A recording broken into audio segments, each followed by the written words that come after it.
नमस्कार दोस्तों, आपके अपने YouTube चैनल प्रकाश एजुकेशन अब पर आपका हार्दिक स्वागत। मेरे साथ में आज आप 6 फरवरी 2024 के करंट अफेयर्स के इस महत्वपूर्ण सेशन के अंदर जानने वाले हैं ऐसे कौन से इंपॉर्टेंट क्वेश्चंस हैं और करेंगे उनका डिटेल में डिस्कशन। तो सेशन की शुरुआत करते हैं आज के दिन के साथ में। आज 6 फरवरी और 6 फरवरी को कौन सा दिवस मनाया जा रहा है? आप मेरे पीछे देख रहे हैं 6 फरवरी, और 6 फरवरी को सुरक्षित इंटरनेट दिवस मनाया जाता है। शुरुआत कब होती है? 2004 को यूरोपियन कंट्रीज के अंदर इसकी शुरुआत होती है और वहीं से इसको विश्व भर के अंदर मिलती है मान्यता। वैसे देखा जाए कि यूरोपियन कंट्रीज के अंदर 12 ऐसे कंट्रीज और साथ में एक ऑस्ट्रेलिया, तो टोटल जो कंट्रीज होती हैं वो कितनी? 13 कंट्रीज ने पहली बार 6 फरवरी 2004 को सुरक्षित इंटरनेट दिवस मनाने की शुरुआत करी। कालांतर में 2009 के आते आते पूरे विश्व भर में, या कह सकते हैं विश्व के लगभग 200 देशों के अंदर सुरक्षित इंटरनेट दिवस मनाने की शुरुआत की गई और वर्तमान तक सुरक्षित इंटरनेट दिवस मनाया जा रहा है। जिस प्रकार वर्ल्ड के अंदर सुरक्षित इंटरनेट दिवस मनाने की शुरुआत जैसे जैसे आगे बढ़ती चली जा रही है, वैसे वैसे इंटरनेट के जो हैकिंग्स है, या कह सकते हैं इंटरनेट के द्वारा बहुत सारी ऐसी चीजें जो वास्तव में समयानुकूल तथा इसमें सुधार करने की जो गुंजाइश है, उसी को ध्यान में रखते हुए सुरक्षित इंटरनेट दिवस मनाया जाता है। तो आज आप देख रहे हैं आज 6 फरवरी, और 6 फरवरी को सुरक्षित इंटरनेट दिवस मनाया जा रहा है। और इसकी थीम क्या है?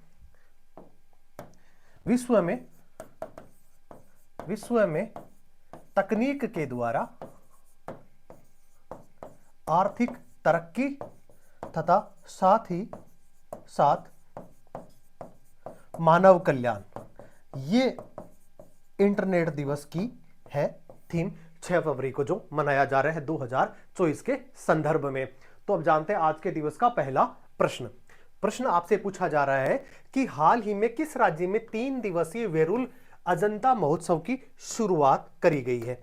इसका जो आंसर होने वाला है वो होने वाला है महाराष्ट्र के अंदर अजंता एलोरा की जो गुफाएं हैं, और वहीं पर 3 दिवसीय वेरुल फेस्टिवल महोत्सव की शुरुआत की गई थी और इसको मनाया गया। अब उद्देश्य क्या है कि जितने भी विश्व विरासत स्थल उनको सहेजने तथा लोगों को इसके साथ में कनेक्ट करने के लिए तथा लोक साहित्य को और ज्यादा समृद्ध करने के उद्देश्य से इस प्रकार के फेस्टिवल की शुरुआत की गई थी। और हाल ही के अंदर फरवरी के अंदर इसको 3 दिवस का जो फेस्टिवल है उसको मनाया गया। तो इसका जो आंसर होने वाला है वो कौन सा होने वाला है? महाराष्ट्र। अब बात करते हैं महाराष्ट्र से जुड़े हुए कुछ अन्य प्रमुख जो तथ्य हैं उनके बारे में कुछ चीजें जान लेते हैं। आप देख रहे हैं कि 27वीं राष्ट्रीय युवा महोत्सव, जिसका आयोजन कहां पे किया गया था? नासिक के अंदर इसका आयोजन किया गया, इसलिए भी महाराष्ट्र हाल ही के दिनों में चर्चा में रहा था।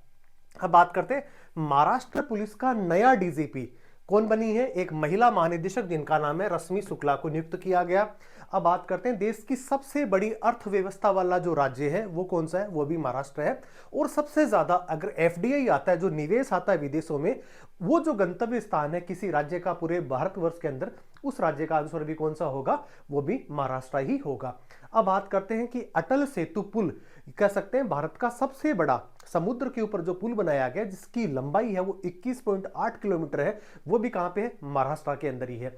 इसके अलावा आदिवासी जनसंख्या, यह कह सकते हैं कुनबी, एक ऐसी जाति जो अल्पसंख्यक मात्रा के अंदर महाराष्ट्र के अंदर निवास करती है, उसको भी स्पेशल ट्रेसिंग के माध्यम से उनको खोजने और उनके लिए लोक कल्याणकारी योजनाएं चलाने के लिए भी महाराष्ट्र हाल ही के दिनों के अंदर चर्चा में बना हुआ था। इसके अलावा दिव्यांग मंत्रालय बनाने वाला राज्य भी कौन सा बना है? महाराष्ट्र ही बना है। अब आप नीचे देख रहे हैं कि एफडीआई प्राप्त केंद्र के रूप में भी महाराष्ट्र सबसे शीर्ष स्थान पे रहा। इसके अलावा पुणे के अंदर सबसे ज्यादा पढ़ने की गतिविधि का गिनीज वर्ल्ड रिकॉर्ड भी किसने हासिल करा है? वो राज्य भी कौन सा है? महाराष्ट्र ही है। महाराष्ट्र के जो मुख्यमंत्री जिनका नाम क्या है? एकनाथ शिंदे, और उसकी जो राजधानी है वो देश की राजधानी कौन सी? मुंबई है। तो आप देख रहे हैं अभी जो बड़ा महोत्सव मनाया गया अजंता के लिए, और वो 3 दिन का महोत्सव था और ये महाराष्ट्र के अंदर मनाया गया। तो आपने देखा पहला प्रश्न संख्या 2 जानते हैं। हाल ही में जज रितु बहरी किस राज्य की पहली महिला मुख्य न्यायाधीश नियुक्त हुई हैं। आंसर क्या हो जाएगा इसका? उत्तराखंड। उत्तराखंड की स्थापना कब होती है? 2000 के अंदर उत्तराखंड की स्थापना होती है। और किससे टूट करके बनता है? उत्तर प्रदेश से टूट करके ये बनता है। हाल ही के दिनों में इसलिए चर्चाओं में भी बना हुआ था कि अभी वर्तमान में सिविल कोड पूरे भारतवर्ष के अंदर स्वतंत्रता प्राप्ति के बाद में अगर कोई लागू करने वाला राज्य बना, उसका आंसर कौन सा होगा? वो भी होगा उत्तराखंड। तो यूनिफॉर्म सिविल कोड लागू करने वाला राज्य कौन बना है? वो भी उत्तराखंड ही बना है। और वहीं पे पहली बार एक ऐसी महिला न्यायाधीश जिनको वहां की सुप्रीम कोर्ट की कमान दी गई है, और उनका नाम क्या है? रितु बहरी। इससे पहले वो क्या थी? इससे पहले वो वरिष्ठ न्यायाधीश, साथ में कह सकते हैं कार्यवाहक न्यायाधीश सुप्रीम कोर्ट की तो नहीं, लेकिन हाई कोर्ट पंजाब व हरियाणा की वो वरिष्ठ न्यायाधीश थी, और साथ में कार्यवाहक मुख्य न्यायाधीश भी वो रही है। और उसके बाद में हाल ही के दिन में उसको राज्यसभा जो है उत्तराखंड राज्य की पहली महिला मुख्य न्यायाधीश के रूप में भी उन्हें नियुक्त कर दिया गया। तो इसका जो आंसर होने वाला है वो कौन सा होने वाला है? उत्तराखंड होने वाला है।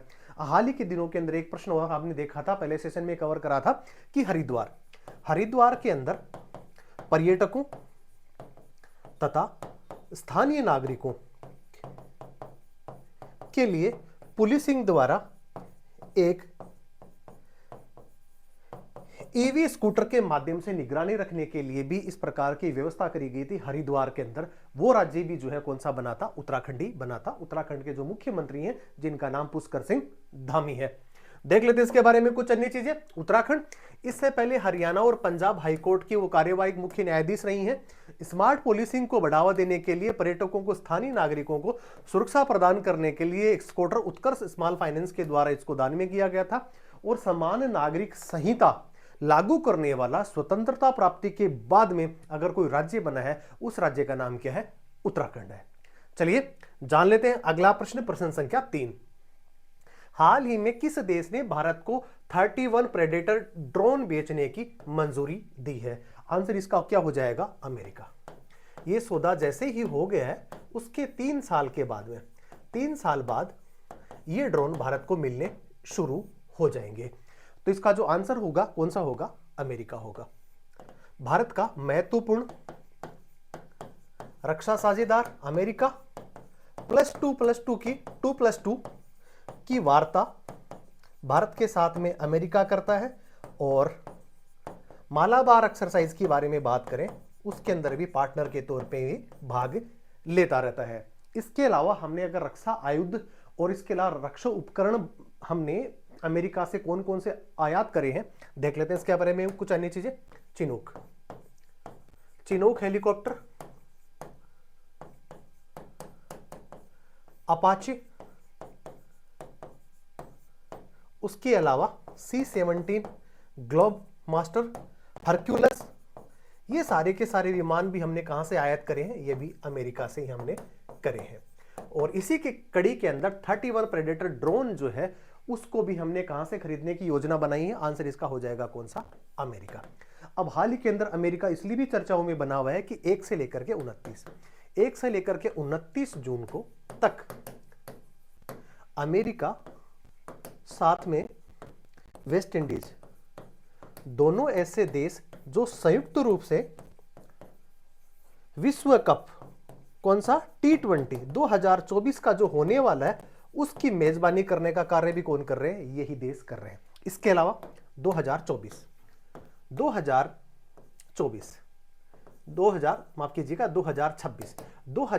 के अंदर फीफा वर्ल्ड कप का आयोजन वो भी कहां पे किया जाएगा? वो भी अमेरिका में किया जाएगा। इससे पहले 2022 के अंदर दोहा कतर के अंदर हुआ था, और वहां पे अर्जेंटीना ने फ्रांस को हरा करके इस कप को अपने नाम किया था। तो आप देख रहे हैं हाल ही में किस देश ने भारत के साथ में 31 प्रेडेटर ड्रोन बेचने की मंजूरी दी है? आंसर इसका क्या हो जाएगा? अमेरिका हो जाएगा। देख लेते हैं इसके बारे में कुछ अन्य फैक्ट्स। आप देख रहे हैं MQ-9B 2+2 वार्ता हम अमेरिका के साथ में करते हैं। T20 वर्ल्ड कप 1 से 29 जून अमेरिका से खेला जाएगा, और 2024 के अंदर फीफा वर्ल्ड कप का आयोजन भी कहां पे, अमेरिका में ही किया जाएगा। चलिए जान लेते हैं अगला प्रश्न, प्रश्न संख्या 4। हाल ही में कहां पर मां कामाख्या मंदिर कॉरिडोर का शिलान्यास किया गया है? हम सब लोगों को पहले से विदित कि मां कामाख्या का जो मंदिर है वो कहां पे स्थित है? आसाम। असम की राजधानी दिसपुर। और वहीं पे कॉरिडोर, इसका मतलब यह है कि जहां जहां पहले बड़े मंदिर हुआ करते थे वहां पे किसी प्रकार की भीड़ हो जाया करती थी और उसके बाद में लोगों को दर्शन करने और तथा कह सकते भीड़ भाड़ ज्यादा होने की वजह से वहां पे इस प्रकार की जो है वो गतिविधियां होती थी, जिसकी वजह से लोगों की जान भी चली जाया करती थी कि भीड़ पे कंट्रोल नहीं हो पाता था और उसके बाद में ऐसी सारी चीजें हुआ करती थी। लेकिन अभी कॉरिडोर बनाने के बाद में भीड़ को कंट्रोल करने के लिए और सारी चीजें अपने आप में व्यवस्थित करने के लिए इस प्रकार की पहल सभी राज्यों के अंदर जितने भी जो मंदिर है वहां पे की जा रही है।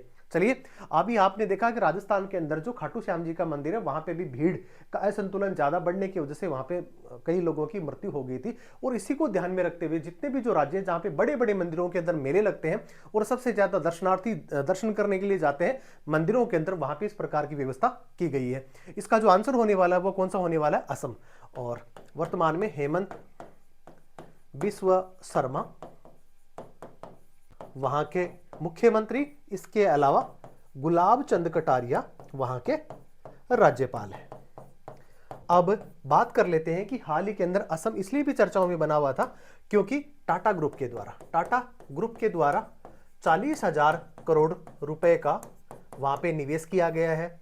इसके अलावा मिशन गुणोत्सव स्कूली छात्रों के अंदर प्रबंधन तथा गुणात्मक शिक्षा प्रदान करने के लिए इस प्रकार की शुरुआत असम सरकार के द्वारा की गई है। इसके अलावा इलेक्ट्रिकल व्हीकल्स चलाने की शुरुआत की भी कहां पे की गई है? वो भी असम के अंदर ही की गई है। तो इसका जो आंसर होने वाला है वो कौन सा होने वाला है? असम। अब देख लेते हैं असम के राज्य परिवहन निगम ने भारत की पहली 100% इलेक्ट्रिकल बाइक टैक्सी की शुरुआत भी कहां पे करी है? असम में करी है। और इसके अलावा अभी हाल ही के अंदर उल्फा और असम सरकार के बीच में एक त्रिपक्षीय समझौता हुआ जिसके अंदर केंद्र सरकार, राज्य सरकार और उल्फा जो एक आतंकवादी संगठन हुआ करता था, इनकी मध्य भी शांति समझौता हो गया है।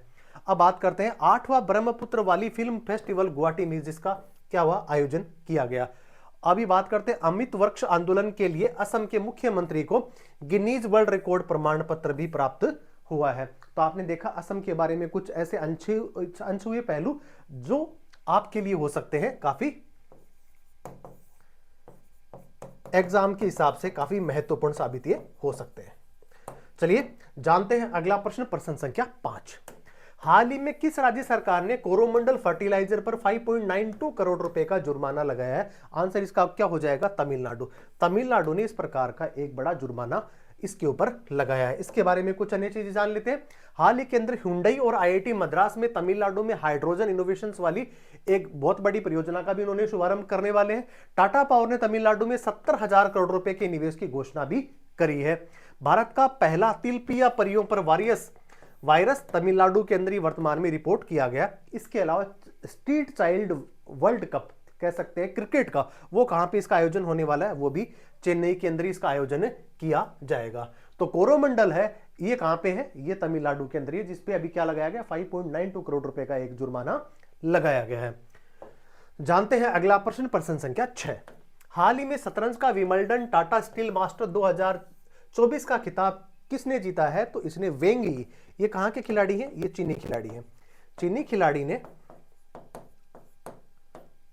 भारतीय खिलाड़ी डी गुकेश को हरा करके इस खिताब को अपने नाम किया। वैसे वेंग यी की सबसे बड़ी उपलब्धि आज तक की वो क्या है? ये टूर्नामेंट है। कौन सा? Tata steel master 2024। इससे पहले इतने बड़े किसी बड़े टूर्नामेंट में वो कभी भी विजेता नहीं बने थे और उपविजेता के तौर पे भारतीय खिलाड़ी जिनका नाम है डी गुकेश, उनको उपविजेता बनकर ही संतोष करना पड़ा। हालांकि देखा जाए तो परागनंदन के भी इसमें भाग लिया था और वो भी इसके अंदर पार्टिसिपेट वो करने वाले खिलाड़ी थे। वेंगी चीनी खिलाड़ी, उपविजेता डी गुकेश। चीनी खिलाड़ी अब तक सबसे बड़ा खिताब जीतने वाले खिलाड़ी बने हैं और 86वें Tata Steel super grand master का एक खिताब उन्होंने हासिल ये किया है। जानते हैं अगला प्रश्न, प्रश्न संख्या 7। हाल ही में डिजिटल शेंगेन वीजा जारी करने वाला यूरोपीय संघ का पहला देश कौन सा बना है? आंसर क्या हो जाएगा? फ्रांस। क्यों? 2024 के अंदर फ्रांस के अंदर होने वाले हैं क्या? ओलंपिक्स गेम, और इसीलिए गैर यूरोपीय यूनियन के नागरिकों को वीजा प्रदान करने के लिए इस प्रकार के वीजा की शुरुआत की गई है, जिसको शेंगेन वीजा कहा जा रहा है। तो इसका जो आंसर होने वाला है वो कौन सा होने वाला है? फ्रांस होने वाला है। अब बात करते हैं, हाल ही के अंदर फ्रांस इसलिए भी चर्चाओं में बना हुआ था कि फ्रांस का सबसे बड़ा एक पर्यटन स्थल एफिल टावर के अंदर पहली बार अगर यूपीआई पेमेंट के थ्रू अगर किसी का भुगतान किया गया है, या कह सकते हैं टिकट हम वहां से खरीद सकते हैं, यूपीआई जो भारत के अंदर तो आम है, ट्रांजैक्शन इसी के द्वारा किया जाता है, तो वहां पे भी इसकी शुरुआत हो गई है। 2 फरवरी को भारतीय दूतावास ने एफिल टावर पर यूनिफाइड पेमेंट इंटरफेस को औपचारिक तौर पे उसको वहां पे लॉन्च कर दिया गया। अब लोग यूपीआई के जरिए एफिल टावर के टिकट बुक्स कर सकेंगे।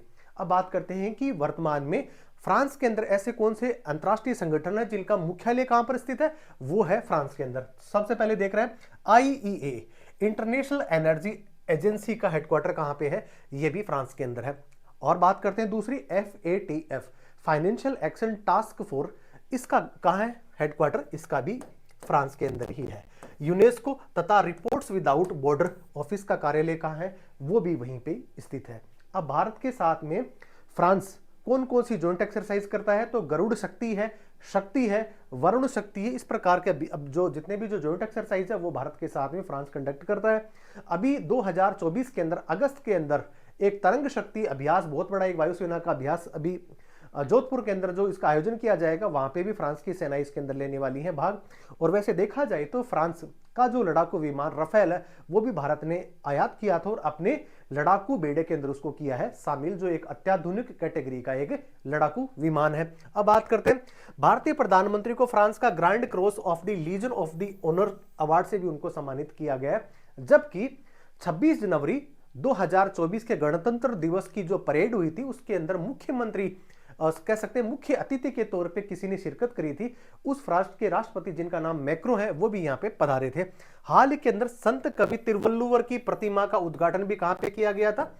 ये भी फ्रांस के अंदर ही किया गया था। और गौरतलब ये भी है कि 2024 के अंदर ओलंपिक गेम्स का आयोजन कहां पे होगा? ये भी पेरिस के अंदर ही होगा। जानते हैं अगला प्रश्न, प्रश्न संख्या 8वीं।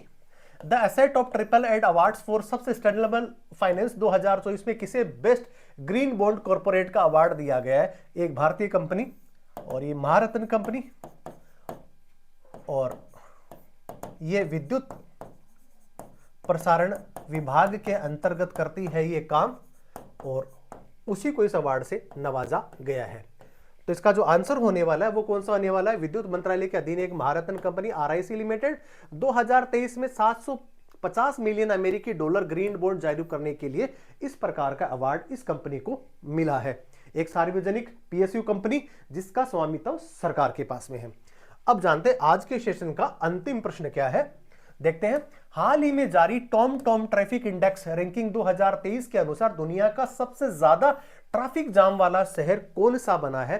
पहले इस प्रकार के अगर शहरों की गिनती करी जाती थी तो उसमें भारतीय शहर शामिल होते थे, लेकिन इस बार नहीं। इस बार यह कारनामा किया है किसने? यूरोपियन कंट्रीज का एक देश जिसका नाम ब्रिटेन के प्रधानमंत्री जिनका नाम ऋषि सुनक, और वहां की जो राजधानी है वो लंदन, और लंदन अभी वर्तमान के अंदर सबसे ज्यादा ट्रैफिक जाम वाला शहर बना है, और उस शहर का नाम क्या है? लंदन है। अब बात करते हैं भारतीय शहरों की, जहां पे हम सब लोग देखते हैं कि दिल्ली और मुंबई एक ऐसे शहर होंगे जहां पे सबसे ज्यादा ट्रैफिक जाम देखने को मिलेगा, लेकिन नहीं दोस्तों, आपका जो अनुमान है वो बिल्कुल गलत हो सकता है, क्योंकि मुंबई और दिल्ली को पछाड़ करके सबसे ज्यादा अगर कोई ट्रैफिक अगर कहीं पे रहता है, उस राज्य की जो राजधानी है उसका नाम बेंगलुरु है। तो बेंगलुरु नंबर 6 पे है। बेंगलुरु विश्व के अंदर जो 10 कंट्रीज के जो शहर थे जिसके अंदर बेंगलुरु नंबर 6 पे है, और नंबर 7 पे है कौन सा? महाराष्ट्र का एक बड़ा शहर, और उस शहर का नाम पुणे।